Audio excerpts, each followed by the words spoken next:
Le ton est donné pour la 3e édition du mois du patriotisme burkinabé. Cette année, c'est le lien entre culture et développement économique qui sera renforcé.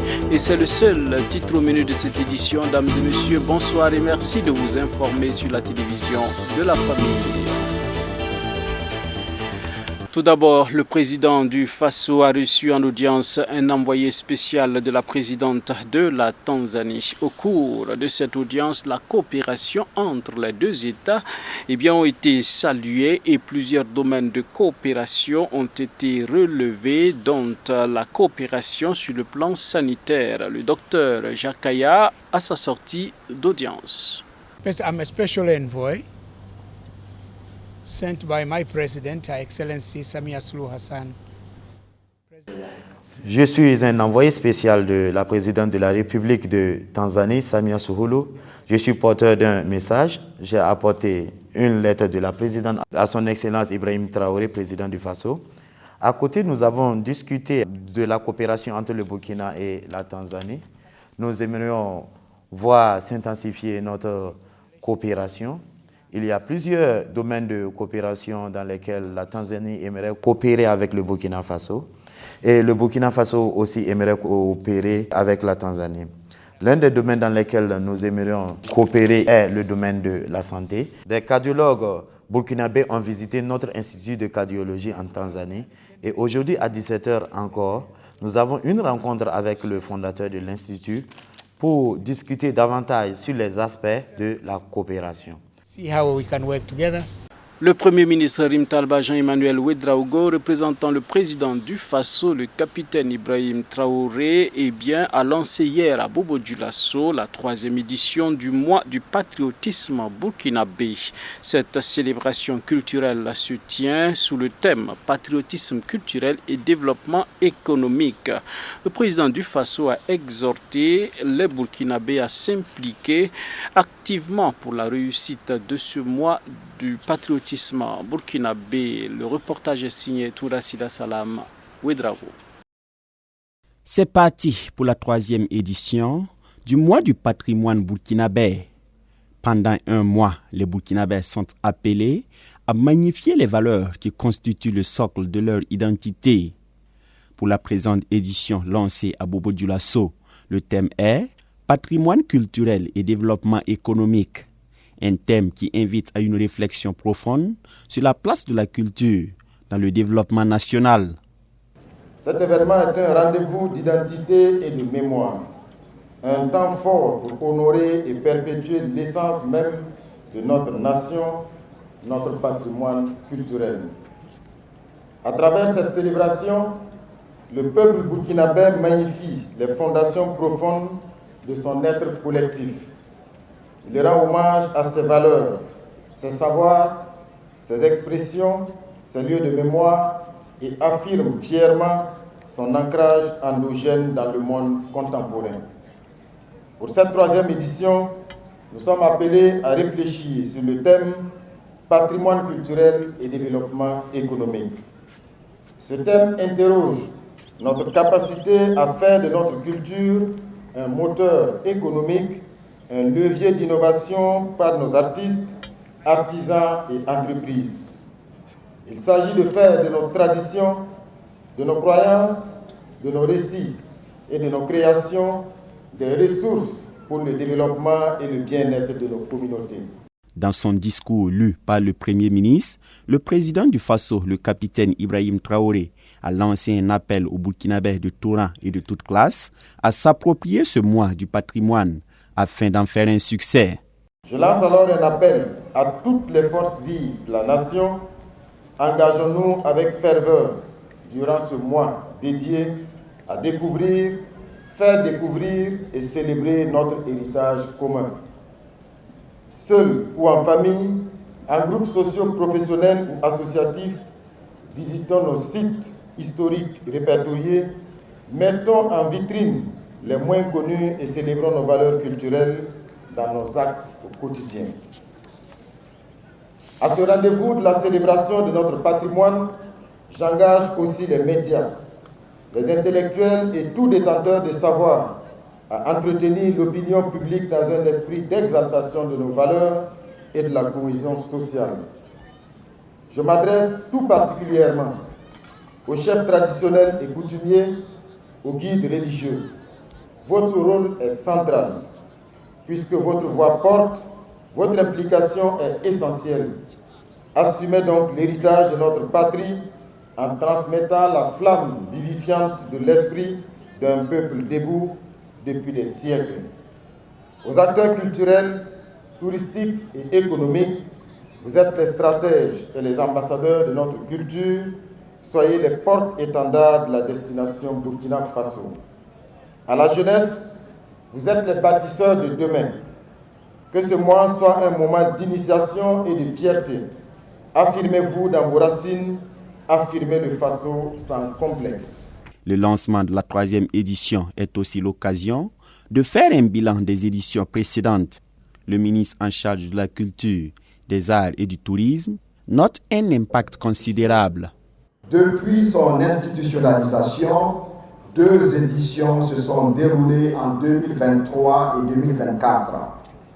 Des résultats intéressants ont été engrangés.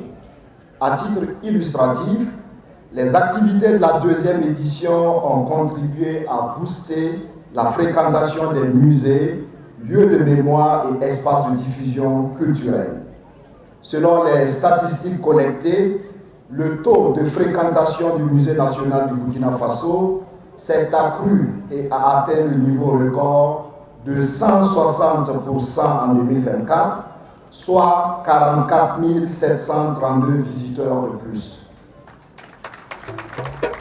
Le musée communal Sogosira Salon a enregistré 31 932 visiteurs en 2024, soit un taux d'accroissement de 21% par rapport à l'année 2023. Le musée de Gawa a enregistré 5 043 visiteurs en 2024, ce qui correspond à une augmentation de 177% par rapport à l'année précédente. Cette célébration culturelle a été instituée en avril 2023. Le mois du patrimoine burkinabé se tient donc chaque année du 10 juillet avril au 10 juillet mai. L'organisation de la journée nationale de promotion de la gastronomie burkinabé, la célébration de la journée du patrimoine mondial africain sont en autres activités au programme de cette 3e édition. L'église des Assemblées de Dieu Samandin a été le théâtre d'une conférence publique initiée dans le cadre de l'activité dénommée 48 heures de charité. Eh bien, c'est un cadre d'échange à porter sur le thème les défis et les besoins spécifiques des veuves et orphelins dans notre société. Quelle est ma participation? Une thématique qui a été épulchée par d'éminents panélistes étaient présents pour nous, Toundasida Salam Ouedraogo et Gédéon Tapsoba. Les défis et les besoins spécifiques des veuves et des orphelins dans notre société. Quelle est ma responsabilité? Les panélistes, pas des moindres, se sont d'abord attelés à identifier les défis et les besoins qui sont de plusieurs ordres. D'abord, il y a les défis d'ordre psychologique et mental. Je veux dire que quand un enfant perd son père, quand une femme perd son époux, il y a cette violence psychologique, il y a ce manque, ce vide, cette absence-là qui frappe déjà le cœur de ces personnes. Le deuxième aspect qu'on a soulevé, c'est ce que j'appelle la violence sociétale, c'est-à-dire des pratiques et des coutumes qui font que quand le mari meurt, la veuve est complètement dépouillée par la belle famille, par certaines belles familles, c'est pas tout le monde, il ne faut pas faire d'amalgame, certaines belles familles qui prennent le matériel, le salon, la maison, le toit, rien, on prend tout à la veuve, on ne lui laisse pratiquement rien. Troisième défi, c'est le manque de moyens matériels, la nourriture, le toit, les habits, les moyens pour mettre les enfants à l'école.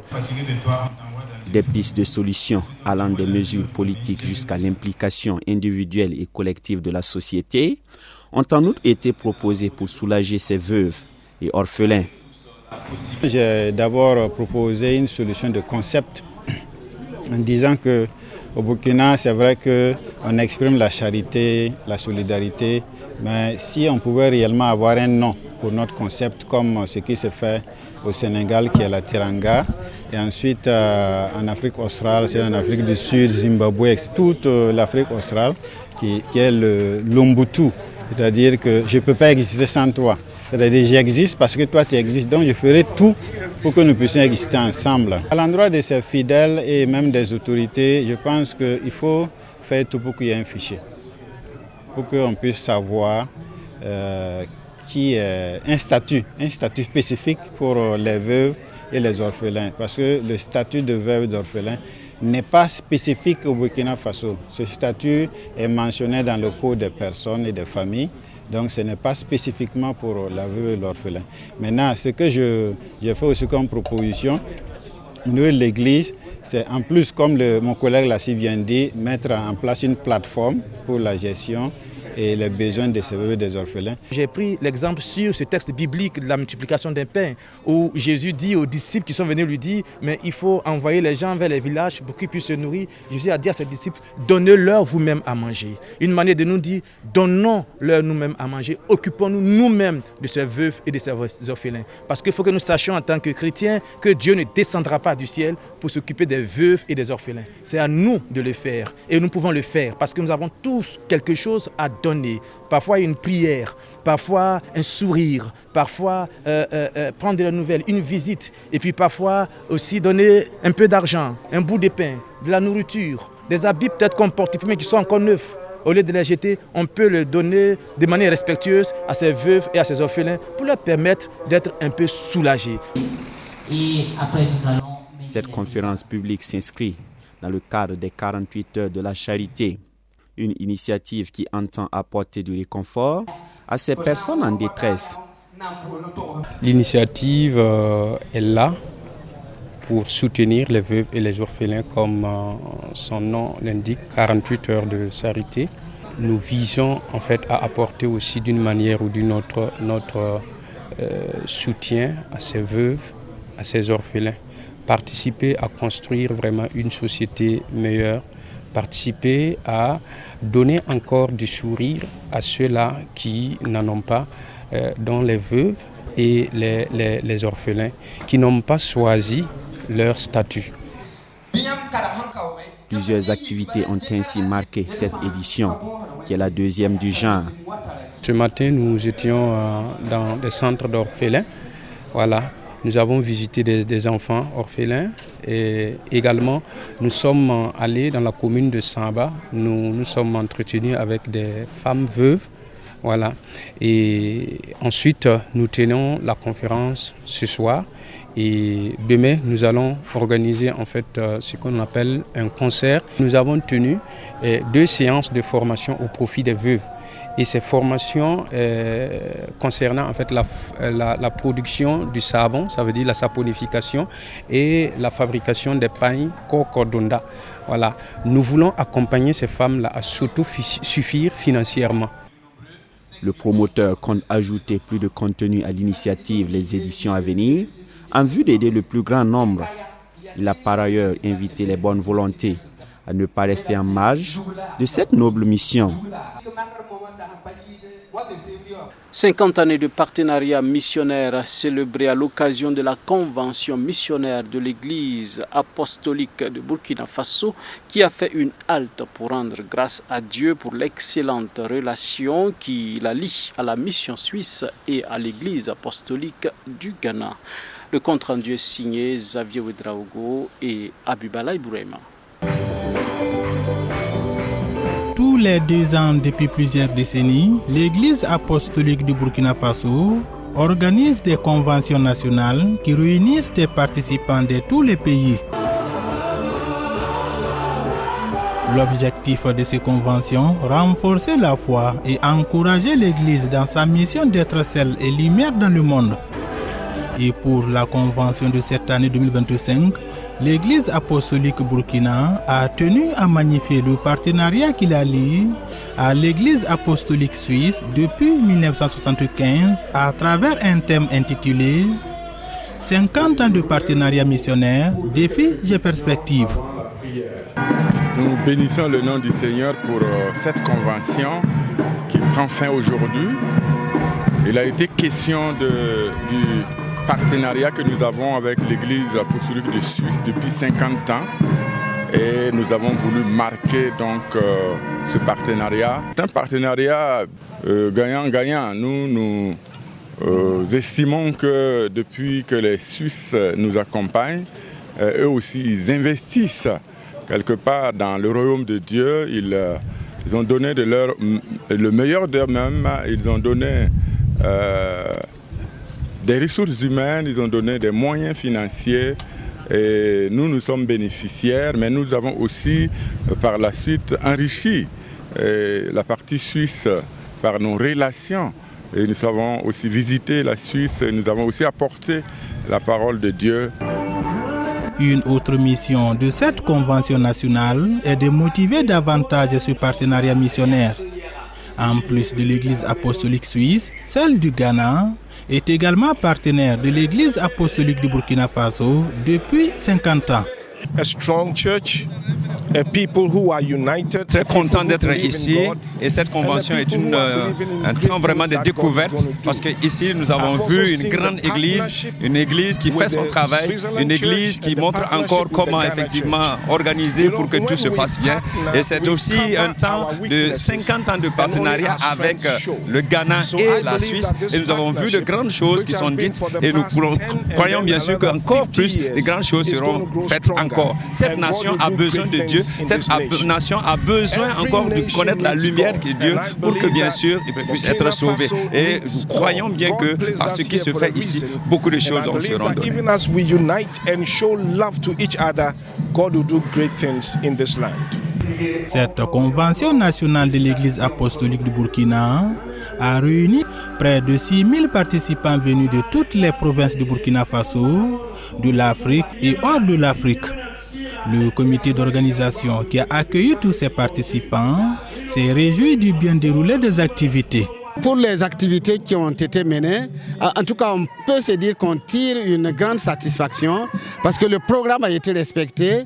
Il y avait donc chaque matin les réunions de 9h à 11h, de 15h à 17h, c'était des prières et des réunions.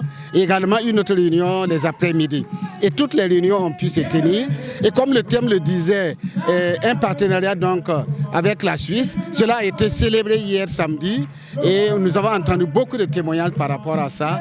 En tout cas, on peut dire qu'on est satisfait du programme qui a été déroulé depuis le début de la convention jusqu'à ce jour. Le président de l'Église apostolique du Burkina Faso a exhorté les participants à mettre en pratique ce qu'ils ont reçu au cours de cette semaine de la convention. Il leur a également demandé d'apporter l'amour de Dieu à travers leur vie de tous les jours et d'être des hommes de paix surtout. Et c'est sur cette note que nous mettons un terme à cette édition. Dames et messieurs, merci de nous avoir suivis. Prenons rendez-vous la semaine prochaine pour d'autres actualités sur la télévision de la famille. Grâce sur grâce et que Dieu bénisse notre cher pays, le Burkina Faso.